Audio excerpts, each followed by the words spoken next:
The wind never reached him. Not that winter. Not once. 2 cabins. Same ridge. Same storm. Same number of cords stacked against the same kind of wall. By morning, one family woke to frost creeping along the inside of their own logs. Ice forming on the wrong side of a wall built to keep ice out. The other family woke to dry socks and warm floorboards. Same mountain. Same blizzard. 2 completely different mornings. Word moved through the valley fast. One man's cabin was holding heat like nothing anyone in that territory had built before, and nobody could explain why. He'd used the same trees, the same axe, the same hands that built every other cabin on that ridge. What he hadn't used was the same amount of time. Twice the logs hauled. Twice the days spent notching and stacking. Men around the fire called it foolish before the first snow even touched the roof.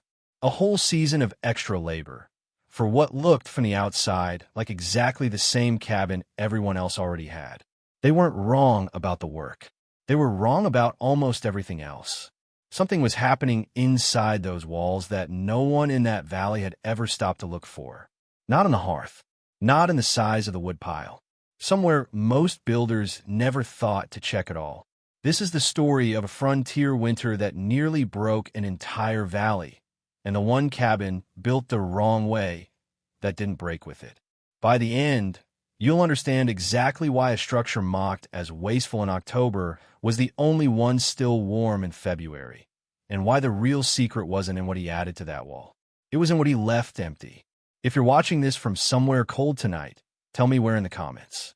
And if old frontier engineering like this is the kind of thing that keeps you warm too, subscribe, because this valley story is only where it starts. By the time the morning chores were done, the difference between the 2 cabins was no longer a rumor. It was something men could see with their own eyes, standing in the same dooryard, breathing the same freezing air.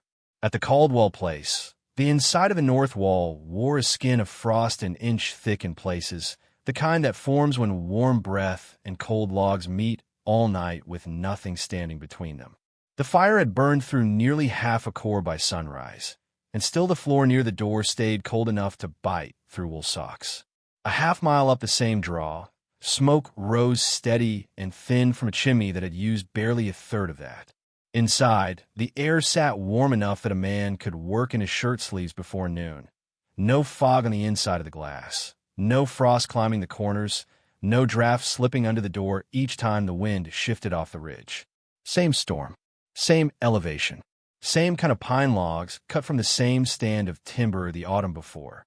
Oral accounts handed down through families who settled that stretch of the Bitterroot Range in the late 1880s described the gap between the 2 homes as something almost unsettling. Not a small advantage, but one large enough that neighbors stopped asking if it was real and started asking how. Whatever this builder had done, it wasn't visible from the road.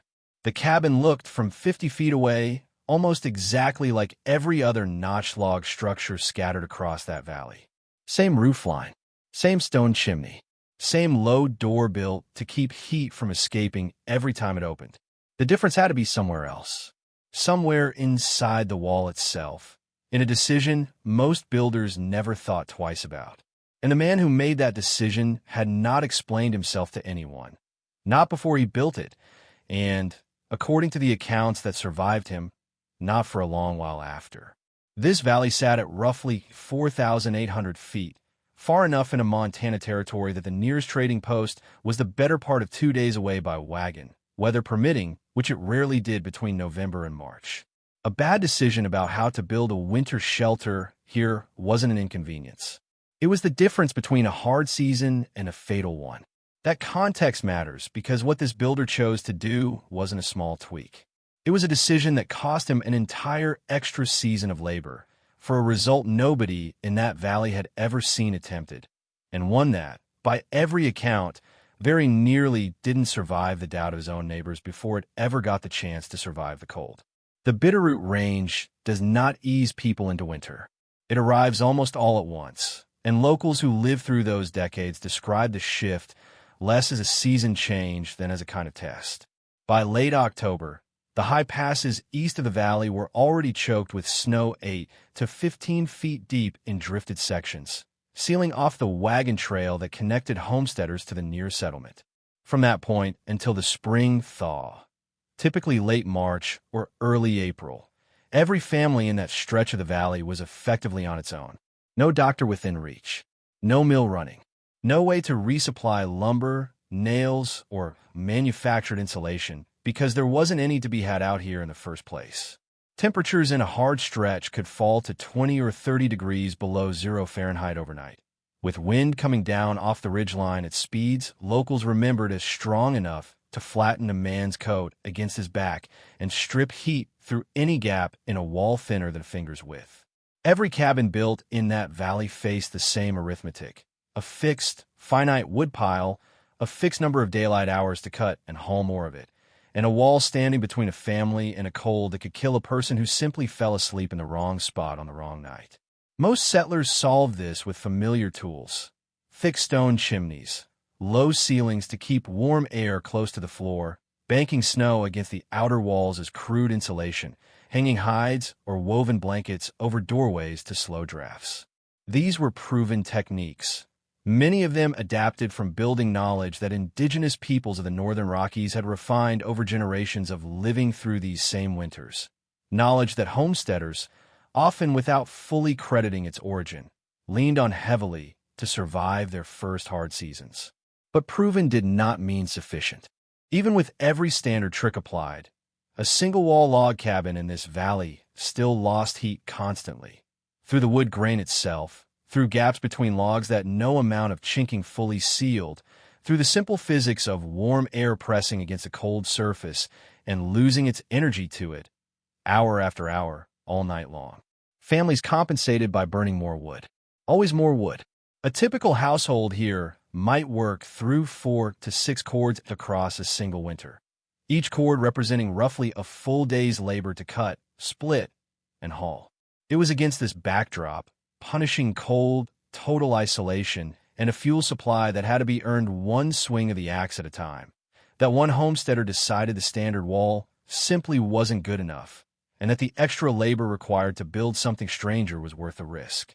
His name, according to land claim records and the recollections passed down through his descendants, was Elias Mercer, a homesteader who filed his claim along that stretch of the Bitterroot drainage in the spring of 1886, the same season as a half-dozen other families staking out plots along the same creek. By every account, Mercer was not an engineer, nor a man with any formal training in construction. He had worked as a logger in the Pacific Northwest before heading east into Montana Territory, and what building knowledge he carried came from watching, working, and, by his own admission in a letter that survived among family papers, paying close attention to which cabins held up and which ones didn't during a brutal stretch he'd witnessed further north. When it came time to build his own home, Mercer made a choice that set him apart from his neighbors before a single log was even cut. He decided to build 2 walls, not one. Not a thicker wall, not a wall reinforced with extra bracing. 2 complete, separate walls of notched logs, standing close together with a gap running the full height and length of the structure between them.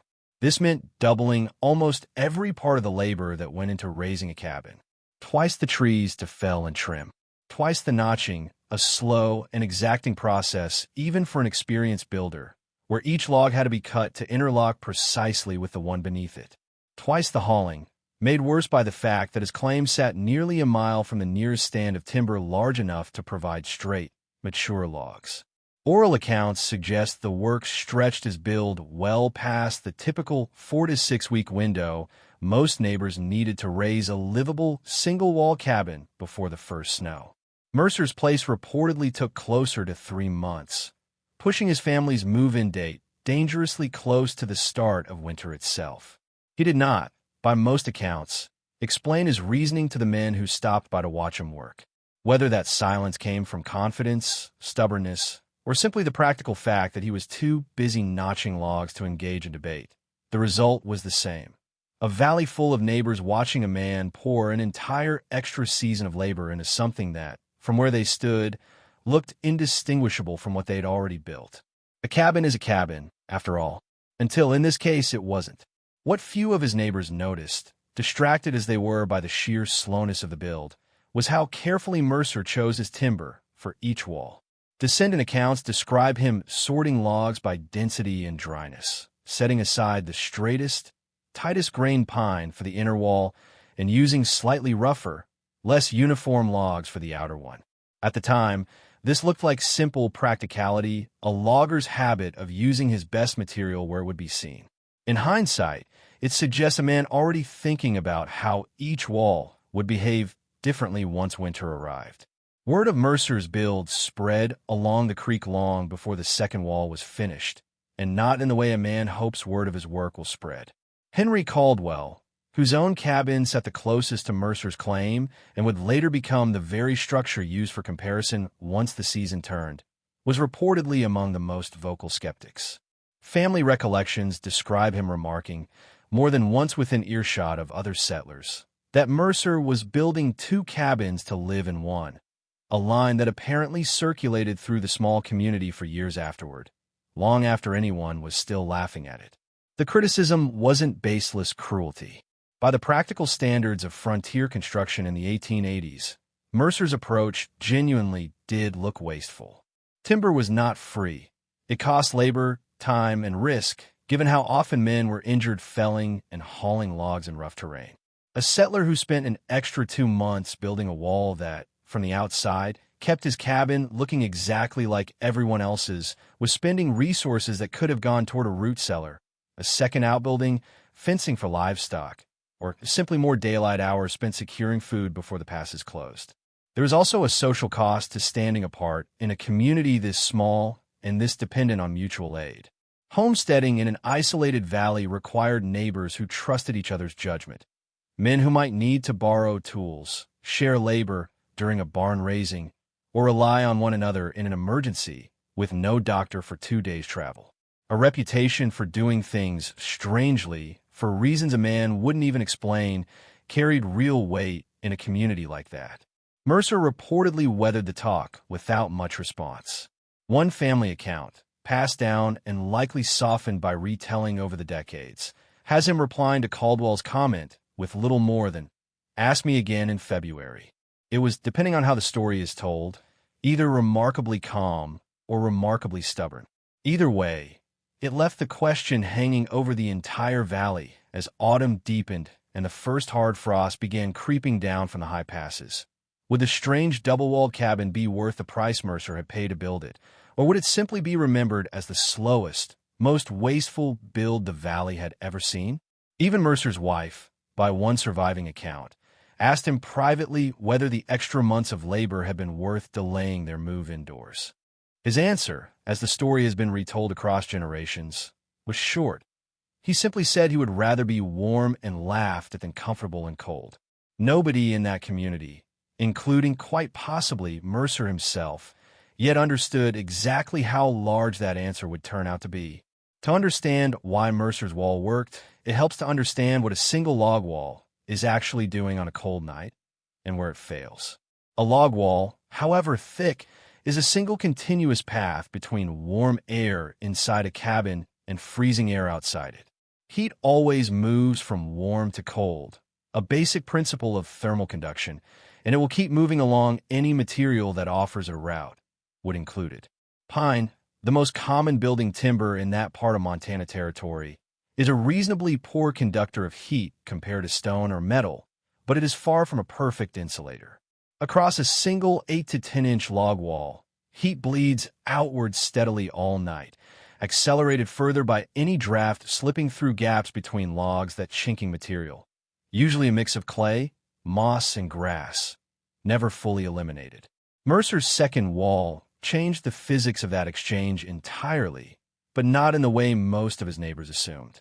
The gap between his 2 walls, reportedly somewhere between 4 and 6 inches, based on later measurements taken by descendants who maintained the structure, was not filled with insulation in the way a modern builder might expect. By most accounts, it was simply air, still trapped, largely undisturbed air. That stillness mattered more than almost anything else about the design. Moving air transfers heat efficiently through convection. Still air does the opposite, acting as a remarkably effective insulating buffer precisely because it has nowhere to circulate and carry warmth away. A draft slipping through a single wall carries heat outside the moment it passes through. A pocket of dead air sealed between two solid barriers has no such path. It simply sits, slowing the transfer of heat across it dramatically compared to a single wall of the same total thickness exposed directly to wind. The outer wall took the brunt of the wind and the worst of the temperature swing, losing its heat to the outside air the way any exposed wall would. But the inner wall barely felt that swing at all, separated as it was by several inches of insulating dead air that the wind could never reach to disturb. In effect, Mercer had built a windbreak and a thermal buffer into the structure of the cabin itself, rather than relying solely on banked snow or hung hides to do that work from the outside.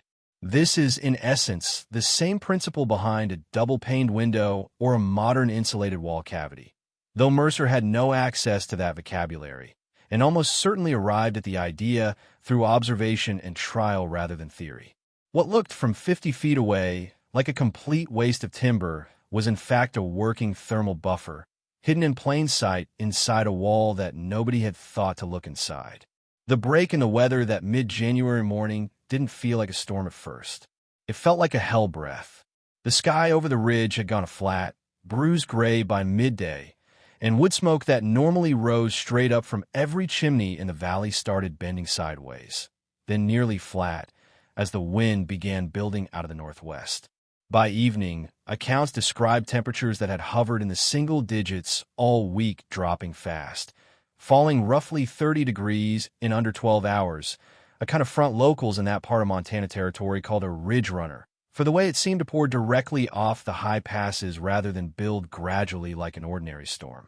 By the second night, oral accounts placed the temperature somewhere between 15 and 25 degrees below 0 Fahrenheit, with wind gusts strong enough to drive snow sideways through gaps a man could barely see even with a lit lantern. For every household along that creek, except one, the math that had worked fine in November stopped working entirely. The Caldwell place burned through nearly a full cord in 2 days, more than double their usual rate, as the wind found every seam in their single-wall construction and pulled heat out through it faster than the hearth could replace it. 2 other families reported similar numbers. Wood piles meant to stretch another 6 weeks, suddenly looking like they might not last 6 days. This was the danger every homesteader in that valley understood and feared, even if they rarely said it aloud. A woodpile wasn't just fuel. It was the only thing standing between a family and a kind of cold that didn't announce itself with frostbite or shivering first. It crept in quietly, through exhaustion, through a fire that burned low overnight because someone fell asleep before adding the last log, through a child too young to know they should keep moving to stay warm. Men along the creek began rationing. Some pulled mattresses and blankets into single rooms to consolidate body heat. One family reportedly took down a section of interior wall to shrink the space they needed to keep warm, sacrificing privacy for survival. And up the draw, at the cabin everyone had spent the better part of a year calling wasteful, the fire in Elias Mercer's hearth kept burning at roughly the same modest pace it had all winter. Word of that, or rather, the lack of any word of trouble, started reaching the rest of the valley by the 3rd day, carried by a neighbor who'd trudged over to check on the family during a brief lull in the wind, half expecting to find them in worse shape than anyone, given how unusual their cabin looked. What he found instead would become, by every account that survived, the detail the entire valley remembered for the rest of that winter. The neighbor who walked up to Mercer's cabin that afternoon. Most accounts name him as a man called Owen Pratt, though the record on this detail is thin, later described the visit in terms that stuck with his own family for 2 generations. He expected, by his own account, to find the Mercer family huddled close to a struggling fire, much like everyone else along the creek. Instead, he reported the cabin's main room felt close to comfortable, warm enough that the children weren't wearing coats indoors, warm enough that frost hadn't formed on the inside of a single window. Pratt, by several family retellings, was carrying a simple mercury thermometer that winter, a small luxury item ordered from a mail catalog the previous spring. one of perhaps 2 or 3 such instruments in the entire valley at that time. Curious, and likely more than a little skeptical, he asked Mercer if he could measure the inside air against his own cabin's reading from earlier that morning. The numbers that came back, according to accounts handed down through both families, showed an inside temperature at the Mercer cabin of somewhere close to 58 to 62 degrees Fahrenheit, achieved with a fire burning at what Mercer himself reportedly described as half what I'd normally feed it on a night like this. Pratt's own cabin, by comparison, had measured closer to 30 to 35 degrees Fahrenheit that same morning, despite a larger fire and a full day's worth of wood already spent trying to keep it that warm.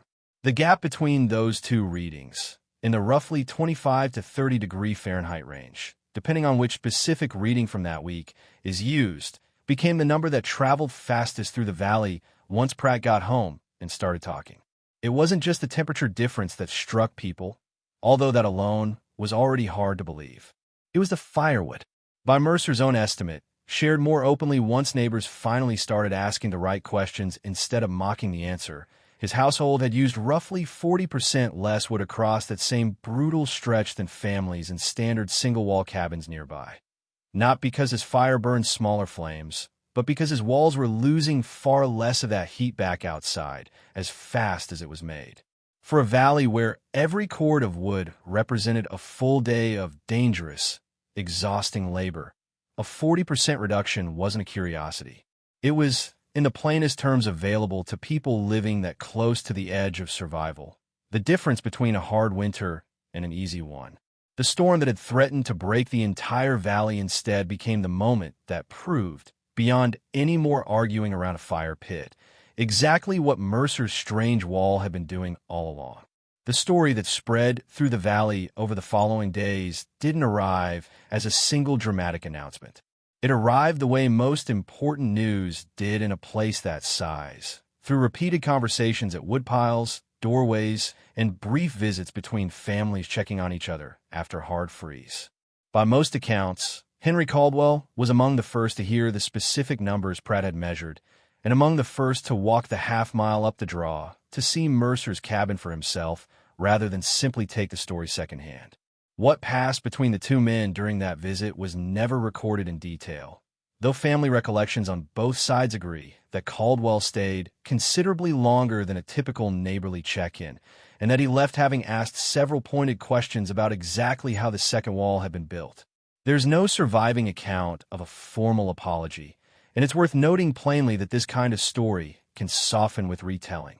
The sharper edges of mockery, sometimes smoothed over by descendants eager to remember their ancestors charitably. What does appear consistently across multiple family retellings, though, is a clear shift in tone. The phrase building 2 cabins to live in one, once tossed around as an easy joke, reportedly stopped being repeated as a joke entirely by the following spring. Instead, it began circulating as something closer to a description of the only sensible way to build, at least according to several neighbors who started planning their own next construction projects with Mercer's design in mind. This kind of reversal, from open ridicule to quiet imitation, wasn't unique to this valley or this decade.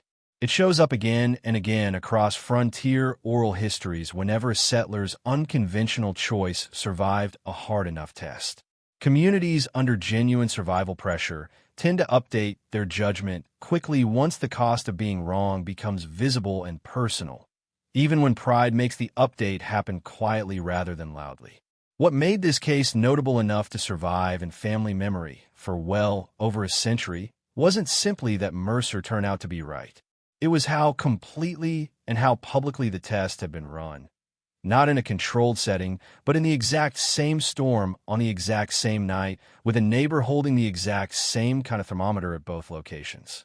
There was very little room left for the kind of stubborn disagreement that might otherwise have let the old mockery linger another season or two.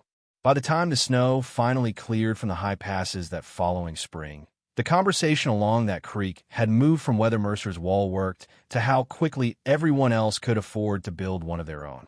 The years immediately following that winter saw a noticeable shift in how cabins were built along that stretch of the Bitterroot drainage.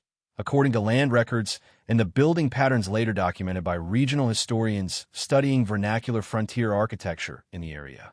At least 3 other families in the immediate valley are recorded, through a mix of land claim paperwork and descendant interviews conducted decades later, as having added a second wall to existing single-wall cabins within 2 to 3 years of that storm. Typically built onto the most exposed side of the structure, usually facing whichever direction caught the worst of the prevailing winter wind.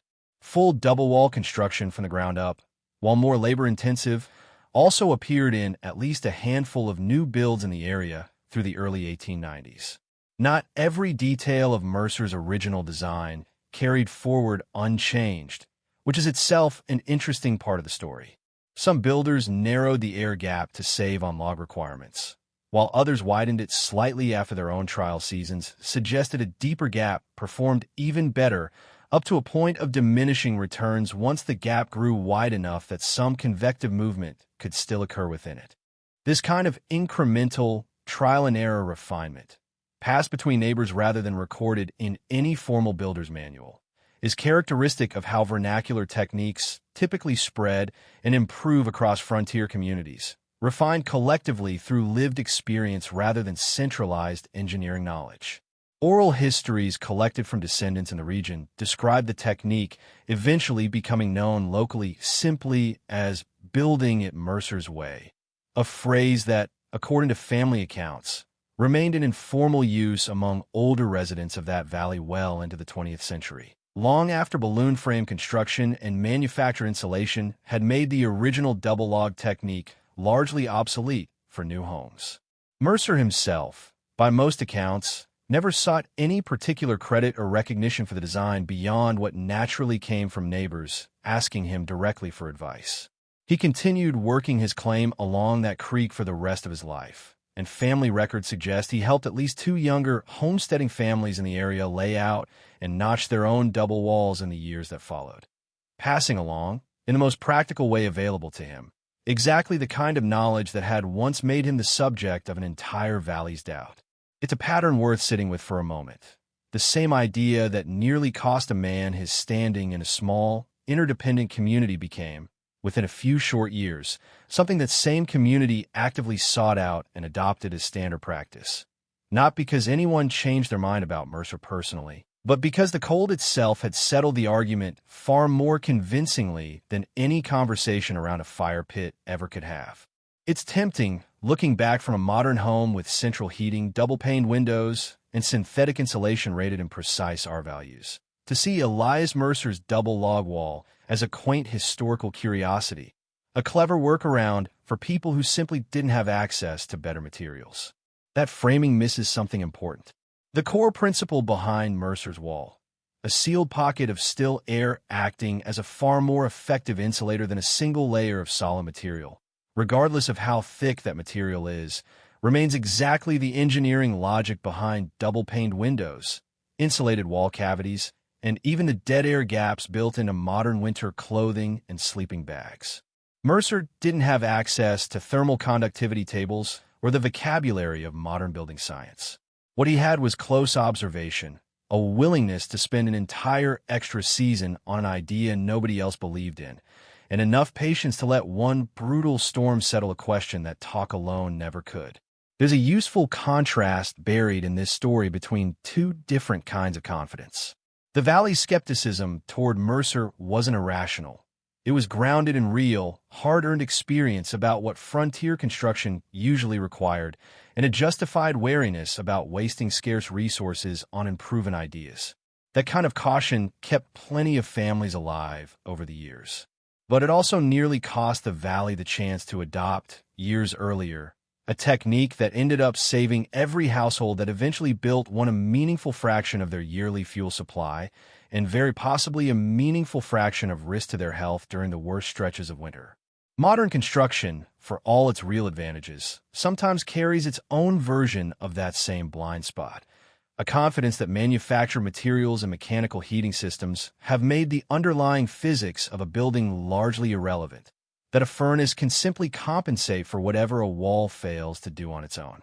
Energy bills, drafty rooms, and unevenly heated homes across plenty of modern, code-compliant houses suggest that confidence isn't always fully earned either. What Mercer's story leaves behind isn't really a building technique most people would replicate today, log for log. It's a sharper question worth carrying forward. How much of what looks like old-fashioned, low-tech wisdom is actually unglamorous, well-tested engineering, judged primitive, mainly because it was simple, not because it was wrong? A valley nearly let a hard winter and an entire community's doubt bury that answer before anyone else had the chance to learn it. It took one storm, one thermometer, and one stubborn homesteader's patience to make sure they didn't. This series reconstructs vernacular frontier building practices based on regional oral histories, descendant accounts, and period land records. Names, exact figures, and specific details are presented as plausible historical reconstruction where primary documentation is incomplete and should be read in that spirit.